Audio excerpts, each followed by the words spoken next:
चिंता?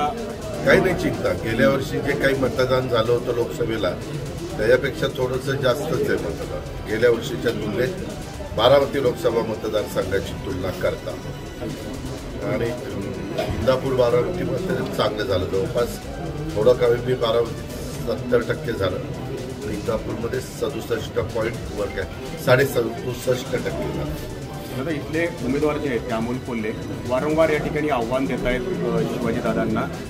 कंपनीच्या अनुषंगाने ते वेगवेगळे आरोप करतायत. आज सकाळी सुद्धा त्यांनी एक व्हिडिओ टाकलेला आहे आणि तुम्हाला सुद्धा सांगितलं की नेता हवा की अभिनेता याचं उत्तर तुम्ही द्यावं. तुम्हालाही आव्हान देत आहेत. ठीक आहे, आव्हान द्यायचं ज्याचं त्याचं काम आहे. मी कामाचा माणूस आहे.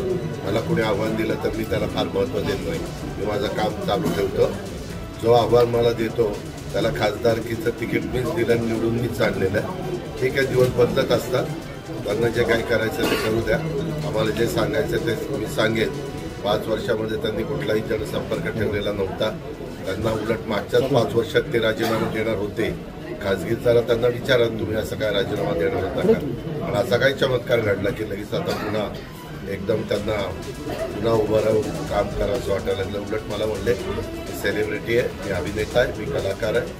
आम्ही लोक असं त्या क्षेत्रातले त्याच्यावर मला काही जे खासदार लोक इतर काम करतात तसं काम करणं मला अशक्य आहे. ही त्यांची भूमिका होती. तर राज्यातले जे प्रादेशिक पक्ष आहेत पत्राला मुलाखतीत देताना त्या ठिकाणी म्हणलंय एका अर्थाने राष्ट्रवादी त्यामध्ये विलीन होईल असं ते म्हणतात. हे त्यांचं वैयक्तिक मत आहे. काँग्रेसमध्ये विलीन होईल असं विलीन होतं. त्याच्यामध्ये त्यांचं वैयक्तिक मत असू शकतं. त्यांच्या पक्षाच्या संदर्भात त्यांनी काय व्यक्त करावं हा पूर्णपणे त्यांचा अधिकार आहे. परंतु आपण बघताय जसं निवडणुका सुरू झाल्यात आपल्या देशात तसं राष्ट्रीय पातळीवरचे पण पक्ष आहेत आणि राज्य पातळीवरचे पक्ष आहेत. उलट साऊथमध्ये राज्य पातळीवरचे पक्ष, राज्यापुरते मर्यादित पक्ष जास्त स्ट्रॉंग आहेत. तुम्ही तेलंगणा घ्या, आंध्र प्रदेश घ्या, तामिळनाडू घ्या, त्याच तामिळनाडू, केरळ, आंध्र प्रदेश, इव्हन बेंगलोरमध्ये देखील काही राज्य स्तरावरचे पक्ष तसे स्ट्रॉंग होते. अशी परिस्थिती आहे.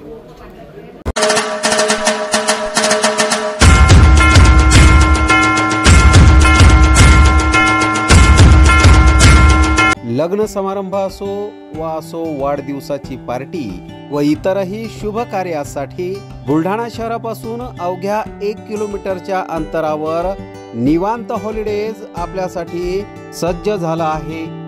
800 लोकांची बैठक व्यवस्था असलेला प्रशस्त हॉल आणि यामध्ये अत्याधुनिक अशी करण्यात आलेली रोषणाई निश्चितच मन मोहून टाकणारी आहे.